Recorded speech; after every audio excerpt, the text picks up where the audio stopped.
24 hours! That's how much time we have before The Rings of Power hits Amazon Prime. This is the new Lord of the Rings themed TV show. And the question I've gotten more than any other is, what should I read in preparation for the show? So that's what we're going to talk about today. Now, you don't necessarily need to read the entirety of Tolkien's oeuvre to at least have some idea of what's going to be going on in the show. But the most important thing is to make sure that you've read the appendices to The Lord of the Rings, because technically, that's all that the showrunners have access to. Now, of course, that's a little bit deceptive because Tolkien's works are very interconnected, and so a lot of the things that are mentioned in the appendices to The Lord of the Rings are fleshed out a little bit more in the Silmarillion, fleshed out more in Unfinished Tales, and even more in the history of Middle-earth. So while they only have access technically to the appendices, it's going to cover a lot of that stuff. So if you've already read the Silmarillion multiple times, then you should be fine, honestly. But if you haven't read the Silmarillion, there are shortcuts. Namely, the appendices to The Lord of the Rings.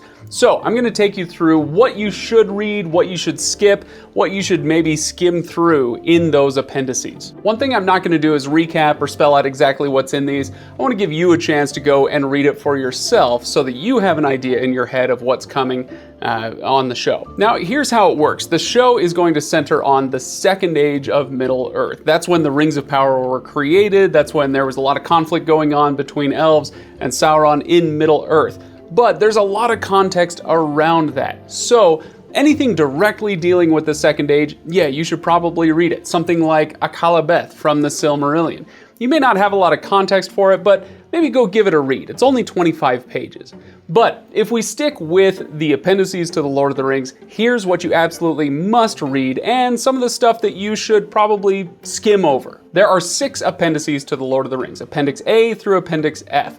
Now, Appendix A is going to have the only thing in here that is absolutely vital, and that is the very first section. And really, it's only the first subsection of the first section. So in Section 1, Subsection 1 is about Numenor, and this is going to be absolutely vital for you. We know that some of the show will take place in Numenor. So Numenor, as you may recall, is where Aragorn's ancestors are from. So in the Second Age, the mightiest humans of Middle-earth lived on this island of Numenor. And they would take excursions to Middle-earth, at first peaceably and later not so much. But their rise and fall, the accounts of their kings and queens, all of that is sketched out in this section of the appendices. It's sketched out in more detail in Akalabeth, which is in the Silmarillion. And if you want to go ahead and read that, please do so. It's maybe my favorite chapter in that entire book. But amidst all of the history in this section of the appendix, there is one line of dialogue that we have from Sauron. He says, "Great kings take what is their right." And I think this is going to be a hinge line for the show. Watch for this line specifically. Honestly, I would be shocked if this line wasn't itself in the show. All right, moving on, we have Subsection 2, The Realms in Exile. Now, most of this details what's happening in the Third Age in Gondor and Arnor, so it's not immediately vital.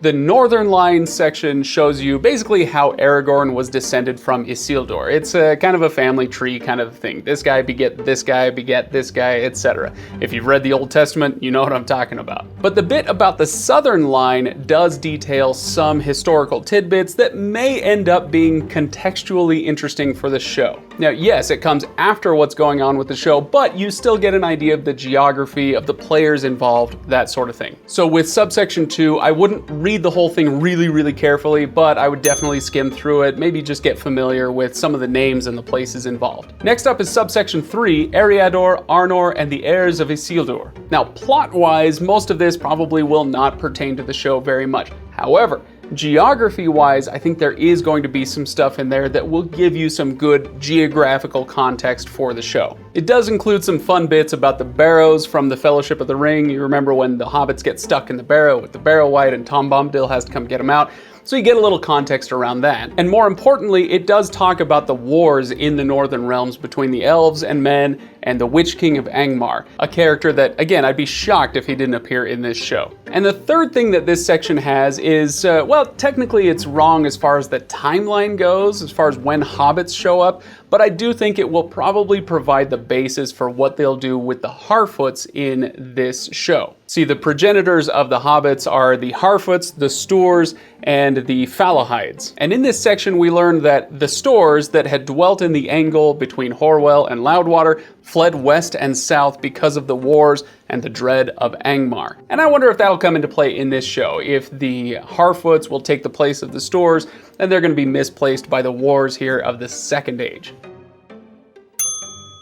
All right, moving on, we've got two more sections here, Gondor and the Heirs of Anarion, and here follows a part of the tale of Aragorn and Arwen. Now, both of these are extremely interesting, but for the purposes of the show, yeah, you can probably skip these ones. Moving on to section 2, still in Appendix A, this is about the House of Eorl, and these are the descendants of the Rohirrim, the horse lords of Rohan, and they didn't really come into the picture until much later, much closer to the Lord of the Rings. So unless they really mess with the timeline with these guys, it probably won't be very vital for the show. Go ahead and skip it. But then you come to the third section of Appendix A, which is about Durin's folk. These are the Dwarves. If you remember at the beginning of The Lord of the Rings, there's a section called Concerning Hobbits, just kind of telling you all about who the Hobbits are. Well, you can think of this section of the Appendices as Concerning Dwarves. Now, most of it is going to be about the exploits of the Dwarves in the Third Age, but especially toward the beginning, there is some context that will probably be important for you, because there are going to be a lot of dwarves in the show. So yeah, definitely read the first part of this and then maybe skim through the rest of it. Now we move on to Appendix B, the Tale of Years. Now, if you've already read the Silmarillion, you're very familiar with it, then even just reading through the chronology can be really interesting. However, again, for the sake of the show, you probably don't need to do that. But there are introductory paragraphs before each age, and I would recommend that you go through those paragraphs for the context that they provide. Appendix C is family trees, really great info. If you're a super nerd, go for it, but really otherwise, skip it. Appendix D is the Shire calendar, very similar situation here. You can go ahead and skip it. I doubt that anything here will be used, except for maybe some of the names of the days of the week or the months or something like that. You might see those pop up, but it's not going to be that important. Appendix E is writing and spelling, which, giant nerd that I am, might be my favorite section of the appendices, and so it hurts me to say it, but yeah, go ahead and skip it. This is not going to matter. And finally, we have Appendix F. The first section here is about the languages and peoples of the Third Age. In this case, I would skim the parts about elves and men and hobbits, but I would go ahead and read about the Ents and the Orcs. I don't know for sure if the Ents are going to be in the show. I do know that the Orcs will be in the show, of course, but it could be interesting what they do with those. You know, are we going to see some Entwives? Do we get some peeks into Orc culture? I'm not sure, but for that reason, I would go ahead and take a look at it, again, just for context's sake. Lastly, we have section 2 of Appendix F. This is on translation. Go ahead and skip it. Like many of the other things we've talked about so far, yes, it's great if you're super nerdy about this stuff, but we're just going for show context here. Skip it.